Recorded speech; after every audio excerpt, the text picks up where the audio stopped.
बिस्मिल्लाहिर्रहमानिर्रहीम, अस्सलाम वालेकुम। मैं गौहर बट सियासत के प्लेटफॉर्म से आपकी खिदमत में हाजिर हूँ। और वज़ीर दाखिला शेख रशीद अहमद के ऊपर कातिलाना हमला हुआ है। जी बिल्कुल, मैं आपको ये ख़बर बता रहा हूँ कि शेख रशीद के ऊपर कातिलाना हमला हुआ है। और ये बाद में पल्ले नहीं कह रहे, ये बात जो है शेख रशीद साहब ने ख़ुद साफ़ियों से बात करते हुए बताई है। और उन्होंने कहा कि जनाब सुबह मेरी जो लाल हवेली है उस पर फायरिंग की गई है और लकीली वो घर में मौजूद नहीं थे, जिसकी वजह से उनकी जान बच गई। शेख रशीद पर पहले भी इस तरह के हमले होते रहे हैं, यानी शेख रशीद से मुराद है लाल हवेली के ऊपर हमले होते रहे हैं। अब ये बात जो है ना, वो शेख रशीद साहब एक तरफ तो ये कह रहे हैं कि हमला हुआ, और साथ ही वो कह रहे हैं कि मैं बड़ा शुक्रगुजार हूँ मीडिया का कि मेरे कहने पर उन्होंने इस बात को इतना उछाला नहीं। हालांकि कि ये बात उछालनी चाहिए। उसकी वजह यह है कि बहुत सेंसिटिव मामला है। शेख रशीद के साथ किसी का इख्तलाफ हो सकता है, शेख रशीद किसी को पसंद हो सकता है, किसी को नापसंद हो सकता है। वैसे बहुत लोगों को नापसंद ही है, लेकिन वो जिस पोजीशन के ऊपर हैं वो बहुत अहम है। वजारत दाखिला उनके पास है, वो वज़ीर दाखिला हैं, जिसका मतलब है कि उन्होंने पाकिस्तान के जो लोग हैं उनको सिक्योरिटी फराहम करनी है, उनकी तहफ़्फ़ुज़ करना है, ये उनकी ज़िम्मेदारी है। तो वहाँ पर जो हालात उनकी, अगर अपने घर के ऊपर फायरिंग हो रही है तो बात कहाँ तक सीरियस होगी, इस बात को ज़रा समझने की ज़रूरत है। हमारे हुकूमत जो है ना, उसने अपने 3 जो ख्वासे हमसा है ना, उनसे काम लेना बंद किया हुआ है। वो काम नहीं ले रहे उनसे, आँख, नाक और कान, इन तीनों चीज़ों से वो काम नहीं ले रहे, बल्कि सिर्फ ज़बान से काम ले रहे हैं। यानी बोलने और चखने की जो है ना, बस वो खाना तो बोलना, इस पर उन्होंने ज़ोर दिया हुआ है। उन्हें नज़र नहीं आ रहा कि अफ़गानिस्तान की सूरत हाल किस हद तक ख़राब है। और हमारा जो बॉर्डर है 2400 किलोमीटर का अफ़गानिस्तान के साथ, वहाँ पर जो बाढ़ पाए तुम लाइए ना, वो बाढ़ मतलब है कि वो क्या करेंगे अगर वहाँ से उस साइड से 1 लाख बंदा 2 लाख बंदा किसी मुकाम पर इकट्ठा हो जाए, तो फिर आप क्या करेंगे? इधर से लोग अगर इकट्ठे हो जाए तो फिर वो बाढ़ कितना कसार लेगी। हालात बहुत ज़्यादा संजीदा हैं, लेकिन हमारी हुकूमत जो है वो इस तरफ नहीं सोच रही।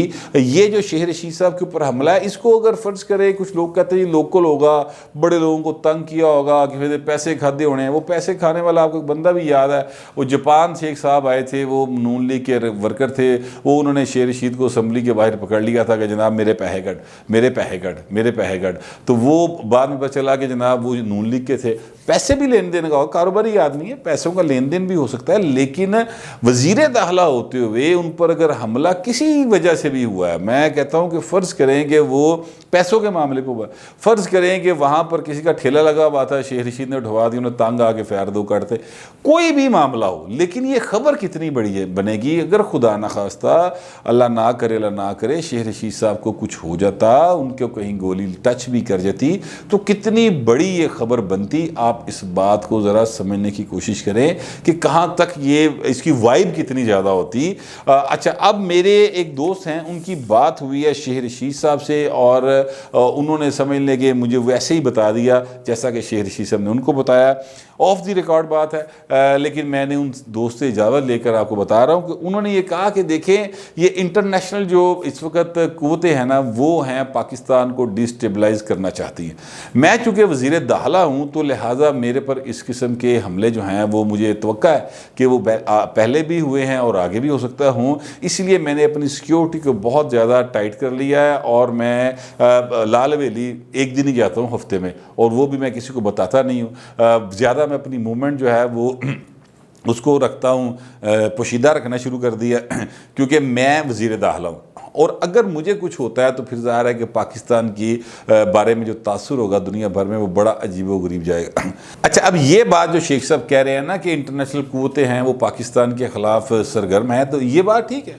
पाकिस्तान के ख़िलाफ़ इसराइल सरगर्म है, पाकिस्तान के ख़िलाफ़ भारत सरगर्म है, पाकिस्तान के ख़िलाफ़ TTP गर्म है, यानी सरगर्म है जो तहरीक तालिबान पाकिस्तान है। उन्होंने पिछले दिनों अपना एक बयान दिया है, यानी एक इंटरव्यू दिया है CNN को, और वो इंटरव्यू में उनके जो सरबराह हैं, शायद नूर महसूद नाम है उनका, उन्होंने ये कहा है कि जनाब हमारी जंग जो है पाकिस्तान के साथ है। और वो पाकिस्तान के साथ जंग का मतलब ये है कि फिर वो लोग जो कि इस पाकिस्तान के, हमारे मुल्क के अहम ओहदों पर फायज हैं, वो उनको निशाना बनाएंगे। और कोई किसी का दिल करे मननू, किसी का ना करे, लेकिन शेख रशीद साहब एक अहम तरीन ओहदों में शामिल हैं। लिहाजा उनके घर पर जो हमला हुआ है वो कोई छोटी गल नहीं है। अच्छा, अब शेख साहब जो हैं वो इस तरफ पड़े हुए हैं कि जनाब इसको ज़रा हाइप ना दें। हाइप बेशक टीवी मीडिया ना दे उसको हाइप, लेकिन बात यह है कि इसको लाइट नहीं लेना चाहिए किसी सूरत भी। इस वाक़े को लाइट किसी सूरत नहीं लेना चाहिए। सीसीटीवी फुटेज निकालें, जो भी मामलात हैं, जो भी उनकी जियो फेंसिंग होती है, जो कुछ भी तरीक़ेकार अवेलेबल हैं, उस बंदे को ज़रूर पकड़ा जाना चाहिए जिसने शेख रशीद के घर पर फायरिंग की है, और जो उसके पीछे हाथ है वो बेनकाब होना बहुत ज़्यादा ज़रूरी है। भारत चाहता है पाकिस्तान के अंदर बदअमनी, इसमें कोई दूसरी राय नहीं, क्योंकि भारत आप अगर नोट करें तो अफ़गानिस्तान का जो मामला है उसमें भारत यानी उड़ के जा रहा है। हर थां ते झाती मार के तालिबान को कहता हैलो भाई मैं भी आया ज़रा मेरे नाल गल करो, हमारे साथ राब्ते में आए। जो अफ़गान तालिबान उनके बारे में उनके साथ राब्ते करने की कोशिश करते हैं, हालांकि अफ़गान तालिबान ने उनके साथ कोई मामलात नहीं किए, उन्होंने साफ इनकार कर दिया कि तेरा साडा कोई तल्लक वास्ता नहीं, लेकिन इसके बावजूद वो जा रहे हैं उधर भाग भाग के। इसी तरह जो यहाँ पर जो पाकिस्तान के इदारों को बराह रास्त तड़ियाँ ला रहा है जड़ा भाई नूर मसूद जो है, वो अगर CNN पे अगर तड़ी लगा रहा है तो इसका क्या मतलब है? इसका मतलब है कि उसको यहाँ पर भारत की बैकिंग हासिल है, अदरवाइज तो नहीं वो ऐसे कर सकता। एक बात, दूसरी बात यह है कि उसका CNN पे इंटरव्यू नशर हो रहा है, तो CNN किसका टीवी है? अमेरिका का, और ये अमेरिका का ऑफिशियल टीवी है। ये बात ज़हन में रखें, ठीक है वो इंडिपेंडेंटली काम करते हैं लेकिन वो ऑफिशियल टीवी है अमेरिका का, अमेरिकन रियासत का। जिस तरह हमारा PTV है, उनका CNN है। तो वो उसके ऊपर पाकिस्तान मुखालिफ एक जो ग्रोह है उसके सरबरा का इंटरव्यू टेलीकास्ट किया जा रहा है, जिसका मतलब ये है कि अमेरिका ने रास्ता क्यों किधर ना खलोता है, यानी वो पाकिस्तान के साथ वायरल नहीं खड़ा इस वक्त और पाकिस्तान के मुखालफिन के साथ खड़ा है।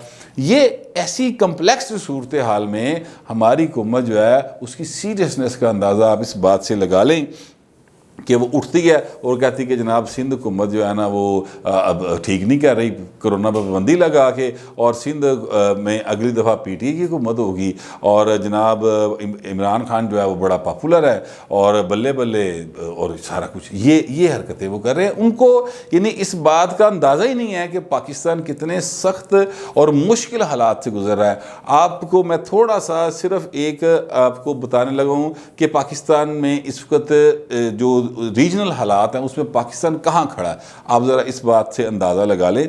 फिर आपको इस बात की समझ या मैं बताने की कोशिश करूँगा कि जनाब ये जो शेख रशीद पे हमला है, अगर ये लोकल कोई नहीं है, ठीक है फ़र्ज़ करें लोकल नहीं है, जैसा कि शेख साहब कह रहे हैं कि आलमी ताकतें जो हैं, आलमी साजिश जो है वो यहाँ पर की गई है और ये हमला उन्होंने करवाया है, अगर वो है तो फिर बात जो है ना वो बड़ी संजीदा है। मसलन चाइना जो है वो पाकिस्तान के साथ मुसलसल नाराज़ है, मुसलसल दासू के बाद से लेके अब तक, दासू में होने वाली दहशतगर्दी से लेके अब तक जितने भी मामलात हुए हैं, हम उनकी खुशामद कर रहे हैं यार, हम उनके तरले डाल रहे हैं, हम उनके से बार बार माफ़ी मांग रहे हैं। अब मैं इसका सबूत दे देता हूँ। वज़ीर ख़ारजा साहब जो हैं हमारे और ISI चीफ जो हैं वो दोनों गए वहाँ पर अपना बीजिंग उनको मनाने के लिए, और वहाँ पर जो उनका इस्तकबाल हुआ ना वो इस तरह से हुआ कि वहाँ पर उनको लेने के लिए कोई प्रोटोकॉल अफसर भी नहीं से आया। एक ख़तून थी जो उन्होंने वज़ीर ख़ारजा साहब का इस्तकबाल किया, और वो ख़तून इमिग्रेशन हुकाम के जो होते हैं ना एक करैक्टर, उनमें से एक अफसर थी जो जिसकी ड्यूटी थी उस एयरपोर्ट के ऊपर।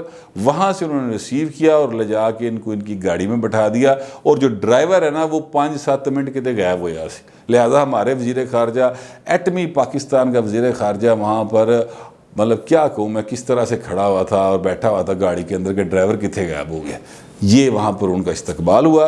अच्छा, फिर अब आप देख लें कि इस हुकूमत की नहली को छुपाने के लिए या उस नहली को ठीक करने के लिए कह लें, उसकी बेवकूफ़ियों को सुधारने के लिए कोशिश की गई। 94th पीपल्स लिबरेशन आर्मी का दिन था, 94th यानी 94वीं उनका साल था कि पीपल्स लिबरेशन आर्मी बनी थी, ये चाइना की आर्मी थी, तो उसका दिन सेलिब्रेट किया गया पाकिस्तान की तरफ से और GHQ में किया गया, और वहाँ पर जनरल कमर जावेद बाजवा साहब मौजूद थे। अब आप इस बात से अंदाज़ा लगा लें कि पाकिस्तान अपने उस दोस्त को जिसने हर वक्त हमारा साथ दिया, इस हुकूमत की नहली ने, इस हुकूमत की चले नहली अगर आपको बुरा लगता है तो बदनीति कह लें, मैं तो वैसे इसकी बदनीयत ही समझता हूँ, नहली तो मैं इनको मतलब मार्जिन देता था, ठीक है। इनकी बदनीयती ने जो हालात कर दिए हैं चाइना के साथ, एक तो चाइना ज़ाहिर है हमारा पड़ोसी, उसके साथ देख लें। अफ़गानिस्तान में जिस वक्त लोग मौजूद हैं, अशरफ गनी वगैरह, उनके हालात क्या है कि उन्होंने अपना सफ़ीर पाकिस्तान से वापस बुलाया हुआ है। वजह एक है या दो है, अफ़गान सफ़ीर की बेटी अगवा हुई थी या वो एक ड्रामा था, जो कुछ भी था, अफ़गानिस्तान से का सफ़ीर पाकिस्तान से बाहर है, ठीक है। ईरान में अगर आप नोट करें तो ईरान अफ़गानिस्तान की गवर्नमेंट और जो वहाँ पर अफ़गानी तालिबान है उनके दरमियान मुज़ाकरात करवाता है, ठीक है। पाकिस्तान का वहाँ पे कोई अमल दखल नहीं होता। अच्छा, तीसरा, मास्को के साथ जो आपके हालात हैं वो भी देख लें। इंडिया तो है हमारा दुश्मन है ना, उन पर गोली मार रहा, उन तो परे करते हो ना, उनके बारे में तो आप बात ही नहीं कर सकते ना, ठीक है। हालांकि मोदी के जीतने की दुआएं जो हैं वो हमारे खान साहब ने की हुई, आता झोली चुक चुके दुआएं कितनी, अल्लाह ने मान ली, वज़ीर आज़म सी अल्लाह ने मान ली, ठीक है, वो जीत गया। और उसके बाद जो उसने किया कि इमरान खान का फ़ोन भी नहीं सुनता। फिर आ जाते हैं कि जो है अपना क्या उसको कहते हैं वाशिंगटन, वहाँ पे जो सदर साहब बन के बैठे हुए हैं जो बाइडन साहब, वो खान साहब नू फ़ोन नहीं करते। आप अंदाज़ा लगाएं कि अमरीकी वज़ीर ख़ारजा दिल्ली गया, दिल्ली से उड़ा और जाके अफ़गानिस्तान के में गया काबुल में, वहाँ पर उसने मुलाकात की, बीच पाकिस्तान पैंदा, उन्हें पाकिस्तान में लिफ्ट नहीं कराई। हम यहाँ पर इंतज़ार करके बैठे हुए हैं हमारे वज़ीर ख़ारजा साहब, बल्कि वज़ीर ख़ारजा साहब ने इंतज़ार क्या करना, वज़ीर ख़ारजा साहब तो उमरकोट जा रहे हैं 8 तारीख को। वज़ीर ख़ारजा साहब जो हैं वो तो मुल्तान गए होते हैं हर इतवार को, वो चंदा मुहिम अपना बिज़नेस करते हैं ना साथ, वो चंदा ज़ाहिर चंदा ही उनका बिज़नेस है। वैसे तो उन्होंने कभी कोई शो नहीं किया कि टेक्सटाइल मिल ले, शुगर मिल ले, एडी एडी बड़ी कोठियाँ और ये सारा कुछ कितों आता। तो वो ज़ाहिर एक गद्दी है, वहाँ पर लोगों की मन्नतें मुरादें जो पूरी होती हैं तो वो जाके इनको चंदा देते हैं, ये वहाँ बैठ के चंदा वसूल करते हैं। कई बार आपने फुटेजेस देखी होंगी। तो हमारी जो हुकूमत की प्रायोरिटीज़ हैं ना वो बिल्कुल डिफरेंट है। उनको कान में बात कहो उन्हें समझ नहीं आती, ठीक है। वो सामने वाक़या हो रहा होता है और वो कुछ और देख रहे होते हैं, वो उस तरफ तवज्जो नहीं देते। इसी तरह वो सूंघ नहीं सकते, फील नहीं करते कि फ़ज़ा इस वक्त किस तरफ जा रही है। बस एक ही बात पे जोर है कि नवाज शरीफ करप्ट है, जरदारी करप्ट है, सिंध की हुकूमत भी हम ले लेंगे, जो है PP-38 हमने जीत लिया है, और ताला तारड़ का नाम बदल दें, और जनाब मरीम नवाज़ और शहबाज शरीफ के दरमियान लड़ाई पड़ गई है। ए नून जो शीन कटी जा रहे ओ पाए ना पाकिस्तान की फिक्र करें। वज़ीर दाखिला के घर पे हमला हो रहा है, तुसी केड़े चक्कर च पे हो यार, इतनी नॉन सीरियसनेस है। मेरी तो समझ से बाहर है कि जब से ये खबर आई है शेर शीसा वाली, मैंने तो समझ नहीं आ रही कि यार ये इतना सीरियस मैटर है और इस पर हुकूमत का रिस्पॉन्स जो है वो बहुत ही मठ है। और उनकी जो एक्टिविटी है, पता नहीं, हो सकता है ज़ाहिर है हसास अदारों ने कोई कार्रवाई शुरू कर दी होगी यकीनी तौर पे और वो इस चीज़ के पीछे होंगे, लेकिन यार ये छोटी बात नहीं है। जिस सतह के ऊपर शेर रशीद साहब ने इसको लाइट रखने की कोशिश की, खुद उन्होंने कहा कि मैंने मीडिया से कहा कि यार इसकी कवरेज ज़्यादा ना करें, इसको लाइट रखें। तो यार ये लाइट रहने वाली बात नहीं है, इसको बड़ा सीरियसली फील करने की ज़रूरत है।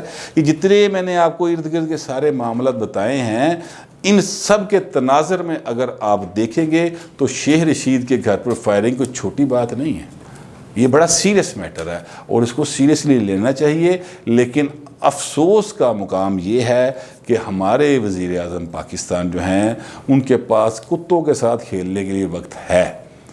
उनके पास मरीम नवाज़ और नवाज़ शरीफ के ख़िलाफ़ बोलने के लिए वक्त है। आसिफ जरदारी और बिलावल साहब को तंग करने के लिए वहाँ पर ग़ुलाम अरबाब रहीम जैसी शख्सियत को, जिन्होंने लोगों जुतियाँ मारियाँ सन और वो फिर कभी इलेक्शन नहीं जीता, ठीक है, उस बंदे को जो है ना सिंध का अपना वो क्या कहते हैं बना के भेज दिया मुशीर, ठीक है। वहाँ पर वो जो उनके सिंध के लोग हैं वो उस हुकूमत के ख़िलाफ़ मुसलसल बोलते रहते हैं। उनको अगले इलेक्शन की फ़िक्र पड़ी हुई है, उनको ये फ़िक्र नहीं है कि जो रीजनल मामलात हैं वो किस हद तक ख़राब हो चुके हैं। और एक बात मैं आपको अपने तजर्बे की बुनियाद पर बताना चाहता हूँ कि पाकिस्तान की पॉलिटिक्स में कभी भी कोई तब्दीली जो है वो रीजनल पॉलिटिक्स के में होने वाली तब्दीलियों से के बाद ही आई है। आप ज़रा पूरी तारीख को पढ़ के देख ले। चले ज़्यादा ना पढ़ें, बहुत टाइम जो नहीं गा, तो मैं आपको बता देता हूँ कि अफ़गानिस्तान के अंदर रशिया ने एंट्री डालनी शुरू की थी, भुट्टो साहब की हुकूमत कहीं ज़िया आ गया, ठीक है। उसके बाद फिर अफ़गानिस्तान की सूरत हाल जैसे ही थोड़ी सी स्टेबल हुई 89 के अंदर, और यहाँ से वो गए, पीपल्स पार्टी गवर्नमेंट चली गई, ये आ गए। इस तरह करके चीज़ें चलती रही है। फिर परवेज़ मुशर्रफ आए 99 में, फिर उसके बाद 9/11 हो गया। तो ये जो मामला है ना, इसमें आपको ज़रा गौर करने की ज़रूरत है इन हुक्मरानों को, कि ये समझ रहे हैं कि उबार ही हो रहा है, बार्डर के काबल वाले पासे हो रहा है, कोयटे वाले पासे हो रहा है, इस्लामाबाद सेफ़ है। सेफ़ नहीं होता इस तरह से, क्योंकि अगर आपके इर्द गिर्द इस तरह का माहौल हो तो तुसी भी सुकून ना सो नहीं सकते। लेकिन बहरहाल इमरान खान साहब होरां दा टीका लांदे ने तो फ्लाई करना शुरू कर देते हैं ख्वाबां ख्यालों च। एनीवेज ये सारी सूरत हाल जो है बीइंग पाकिस्तानी मेरे लिए बहुत ज़्यादा कंसर्न थी, तो मैंने इसलिए आपके लिए आपको भी तशवीश में मुब्तला करने की कोशिश की है। आपको मेरी किसी बात पे एतराज़ हो या आप एग्री करते हो तो बराए मेहरबानी डिसेंसी के साथ ज़रा नीचे कमेंट्स में लिख दीजिएगा। फिल वक्त इतना ही, मिलते हैं अगले वीलॉग में।